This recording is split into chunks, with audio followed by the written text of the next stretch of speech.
Hello student, कैसे हैं आप सब। एक बार पुनः से कोचिंग क्लासेस पर स्वागत है। उम्मीद करता हूं आप सब अच्छे होंगे, मस्त होंगे, बेहतर होंगे, आपकी पढ़ाई बेहतर चल रही होगी। बच्चों, क्लास 12 फिजिक्स एनसीईआरटी में आपका चैप्टर 5 चल रहा है, चुंबकत्व एवं द्रव्य। और आज की इस लेक्चर में हम मुख्य रूप से देखेंगे बच्चों चुंबकीकरण तथा चुंबकीय तीव्रता। मतलब इसके कुछ प्रमुख परिभाषिक शब्दावली, जैसे आपका पहला रहेगा चुंबकीय फ्लक्स घनत्व, इसके बाद चुंबकन तीव्रता क्या है ना, पारगम्यता किसे कहते हैं, चुंबकीय तीव्रता क्या है, चुंबकीय प्रवृत्ति क्या है। इन पर हम थोड़ा सा टिप्पणी यहाँ पर लिखने को आ जाएगा। 2 नंबर में क्वेश्चन पूछा जाएगा, क्योंकि इस साल बच्चों 1 नंबर में एक वाक्य में उत्तर भी पूछा जा सकता है, खाली स्थान में क्वेश्चन पूछा जा सकता है, इसके ऑब्जेक्टिव वगैरह है ना, रिक्त स्थान की पूर्ति करो में, या कि ऑनलाइन फैक्ट में, एसआई पद्धति, मात्रक वगैरह, चुंबकीय घूर्णकीय चुंबकन तीव्रता का फार्मूला क्या है, कुछ भी क्वेश्चन पूछा जा सकता है। इसलिए जो टॉपिक्स मतलब है आपके सिलेबस में उसे तो पढ़ना ही पढ़ना है, ध्यान रखिएगा। जैसे कुछ टॉपिक जो हट गए हैं, जो 2024 के लिए एनसीईआरटी ने हटा दिया है, उसे मैं बिल्कुल नहीं पढ़ाता हूँ। एमपी बोर्ड में जो सिलेबस हट गया उसे भी नहीं पढ़ाता हूँ। इसलिए कुछ टॉपिक यदि मान लीजिए पढ़ा भी दिया तो उसे आप अपने अकॉर्डिंग पढ़ लिया करो। जैसे आज हम जितने भी यहाँ पे मतलब पारिभाषिक शब्दावली हैं, लेकिन काफ़ी महत्वपूर्ण है। आप सोचोगे कि भाई साहब इनको हम ना पढ़ें, तो ये आपकी भूल चूक हो जाती है, क्योंकि 2 नंबर वाले क्वेश्चन कहते हैं ना सर कहाँ से क्वेश्चन आते हैं, ऐसे ही टॉपिक से क्वेश्चन आ जाते हैं, फिर आपसे नहीं बनता। तो चलिए शुरू करते हैं। पहला हमारा चुंबकीय फ्लक्स घनत्व। हालांकि चुंबकीय फ्लक्स के बारे में बात करें हम, तो चुंबकीय फ्लक्स आप अगले चैप्टर में पढ़ने वाले हो कि किसी भी तल से लंबवत गुजरने वाली चुंबकीय क्षेत्र रेखाओं की संख्या।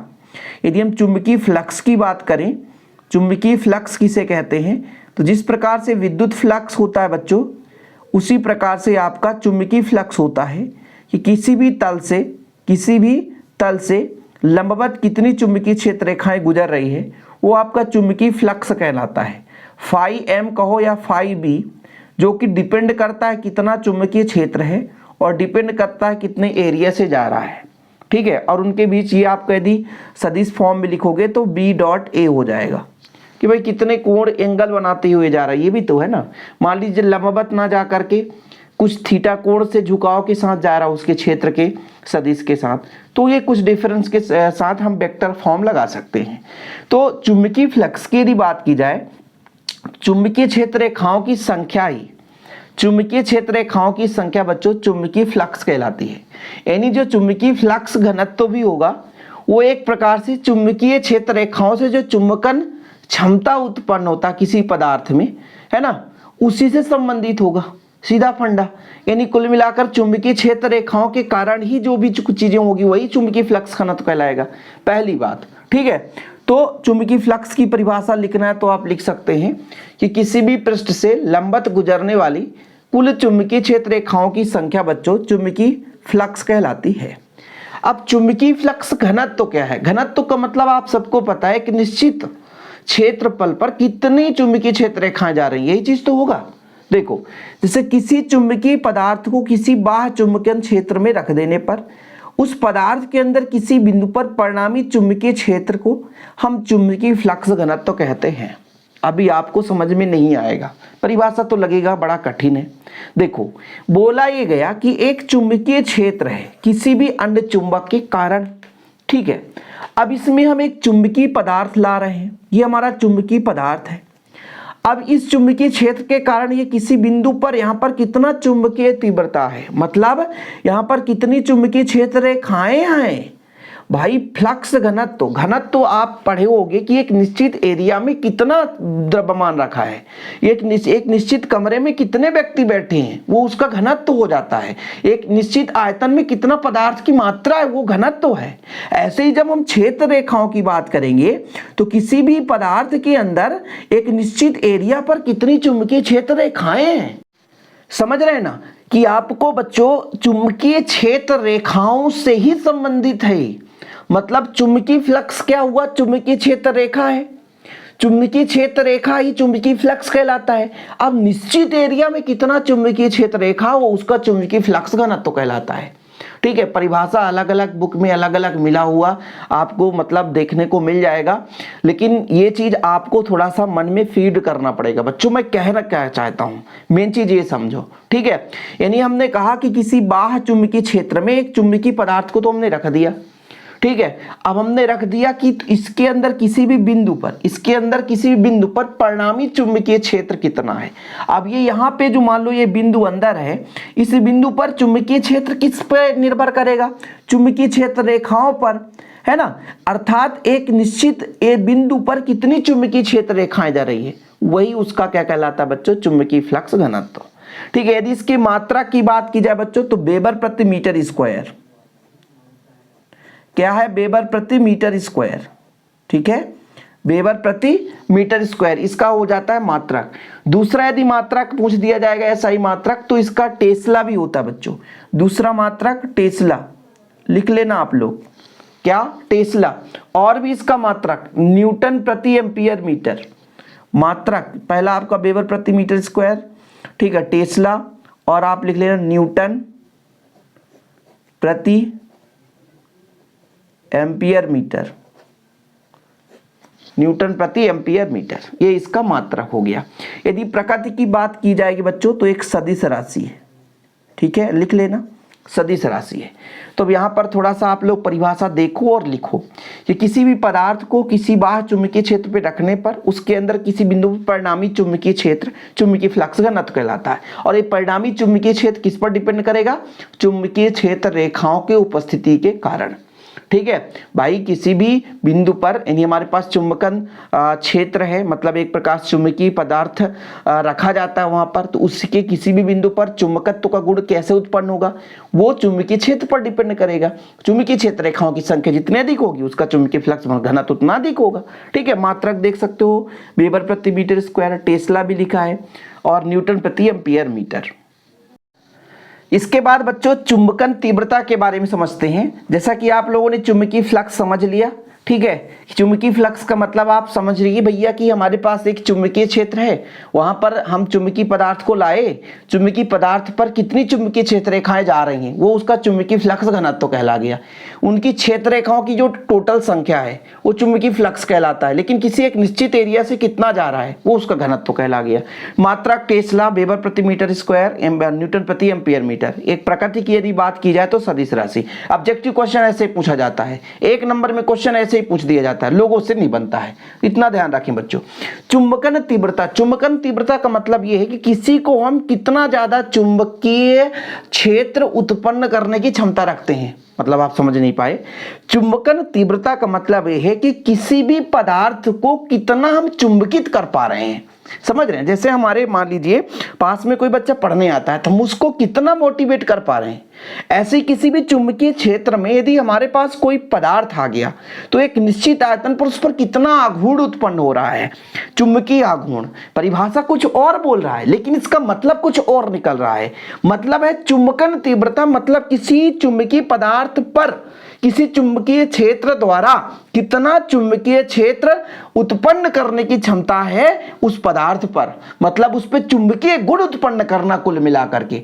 भाई एक देखो भाई, हमारे पास एक चुंबकीय पदार्थ है, उसमें भी चुंबकीय क्षेत्र जनरेट हो रहा। अभी यही चीज तो आपने पढ़ा कि चुंबकीय क्षेत्र में हमने चुंबकीय पदार्थ को लाया तो उसके किसी भी बिंदु पर कितना चुंबकीय क्षेत्र उत्पन्न हो रहा है, मतलब उस पर कितनी चुंबकीय क्षेत्र रेखाएं जा रही हैं, एक निश्चित एरिया में कितने चुंबकीय क्षेत्र है।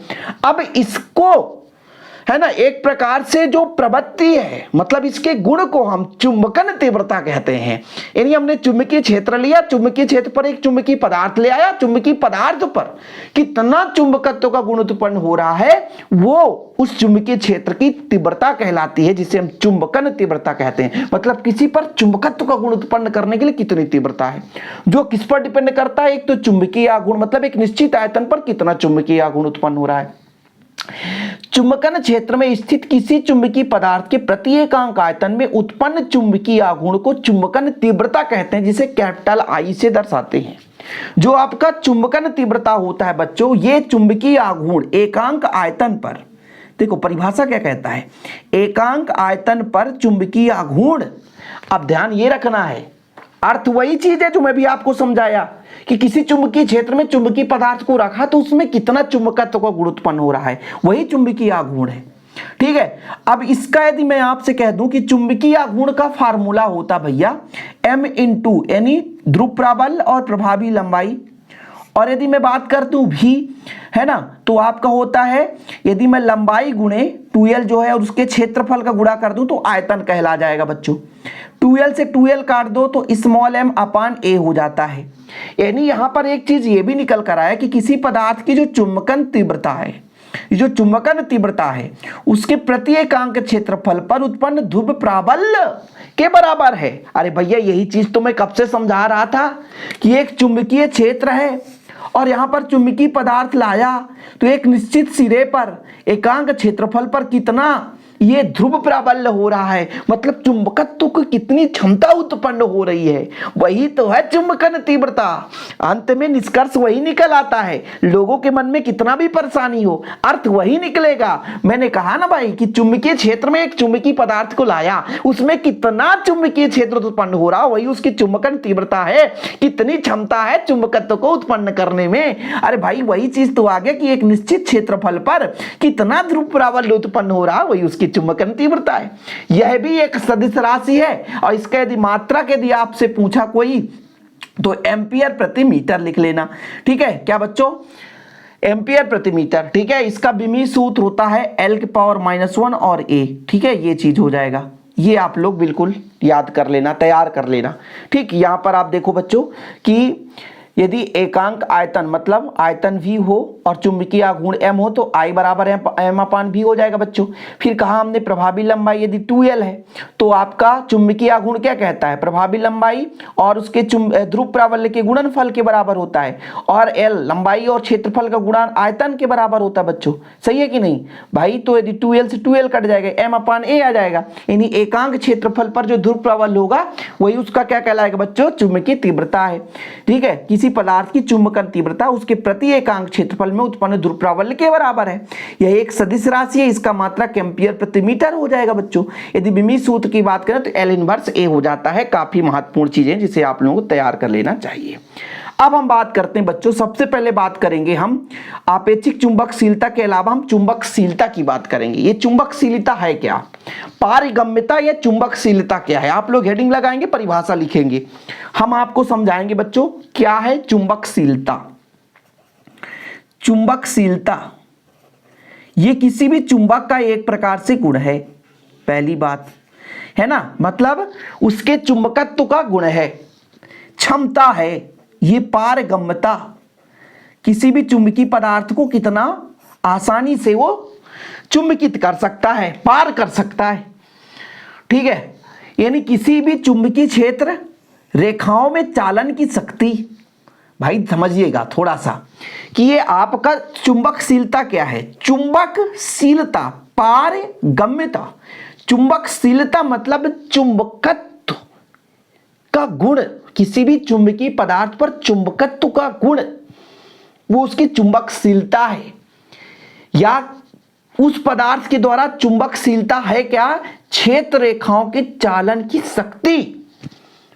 भाई मान लीजिए कोई भी पदार्थ है उस पर कितना चुंबकीय क्षेत्र रेखा गमन कर सकती है, वो उसके चुंबकीय क्षेत्र की धारणा को बताएगा।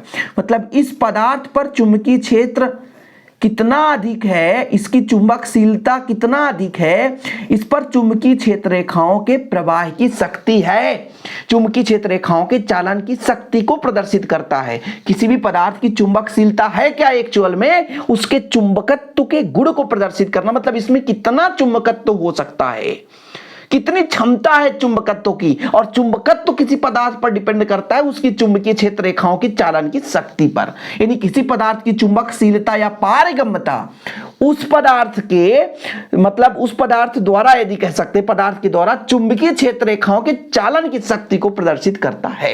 यानी इस पदार्थ में कितनी चुंबकीय क्षेत्र रेखाएं गमन कर सकती है, जिसे हम बोलते हैं बच्चों चुंबकशीलता। इसकी एक निश्चित वैल्यू होती है।